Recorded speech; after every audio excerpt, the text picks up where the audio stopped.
President Donald Trump has just announced that a massive armada of U.S. warships, led by the nuclear-powered aircraft carrier USS Abraham Lincoln, is moving straight toward Iran. His message to Tehran is blunt: negotiate a new nuclear deal or face consequences far worse than last year's strikes. Iran's response has been just as clear.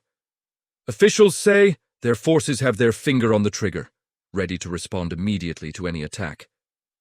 So the big question is this: is this maximum pressure meant to force diplomacy, or are we watching the early stages of another war in the Middle East?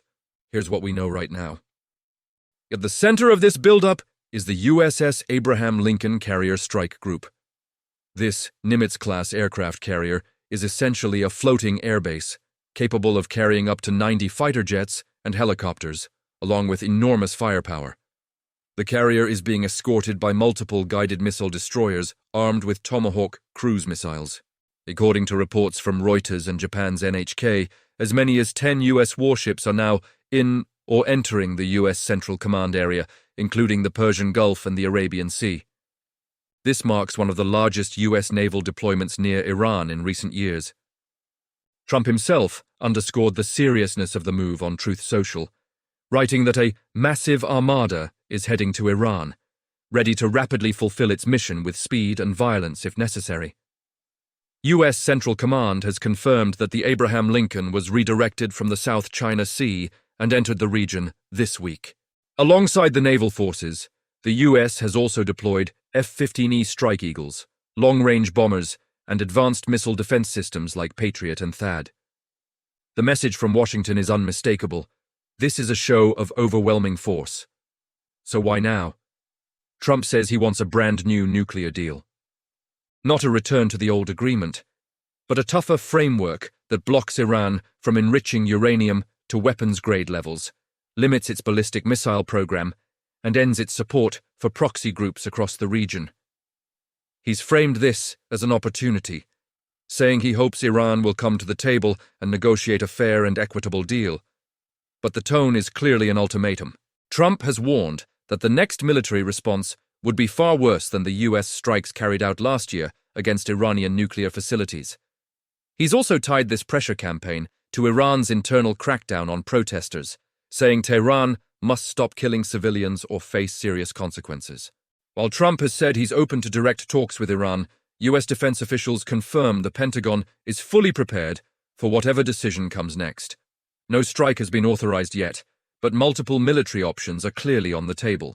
Iran, meanwhile, is not backing down. Foreign Minister Abbas Araghchi has said Iran's armed forces are on high alert, ready to respond immediately and powerfully to any U.S. aggression. Iranian military spokespeople have warned that U.S. aircraft carriers have serious vulnerabilities, and that American ships and bases across the Gulf are well within missile range. Iran has made it clear that any strike would trigger retaliation on a scale not seen before, potentially targeting U.S. forces throughout the region. At the same time, Tehran insists it's open to a mutually beneficial nuclear deal, but says it will not negotiate under threats or military pressure. The tensions have been further fueled by the European Union's decision to blacklist the IRGC as a terrorist organization, as well as ongoing unrest inside Iran itself. So, where does this leave us? Best case, the military buildup succeeds in pushing Iran back to the negotiating table, diplomatic backchannels do their job, and no shots are fired. A middle scenario involves limited U.S. strikes aimed at degrading Iran's nuclear or missile capabilities, designed to avoid a wider war, but still carry serious risks. Worst case, a miscalculation spirals out of control. Iran strikes a U.S. ship or base, the U.S. responds forcefully, regional proxies get involved. Oil markets surge, and the conflict rapidly escalates into a broader regional war. Experts say the situation is sitting on a knife's edge. Any military action could either weaken Iran internally or rally public support behind the regime. This story is moving fast, and we'll be watching every development closely, from Trump's next move to Iran's response, and whether real negotiations actually take place. Now I want to hear from you. Do you think this is smart pressure designed to force diplomacy, or is it simply too risky? Drop your thoughts in the comments below. If you found this breakdown helpful, hit the like button share it with anyone who follows global news, and subscribe for daily updates on US-Iran tensions and the Middle East.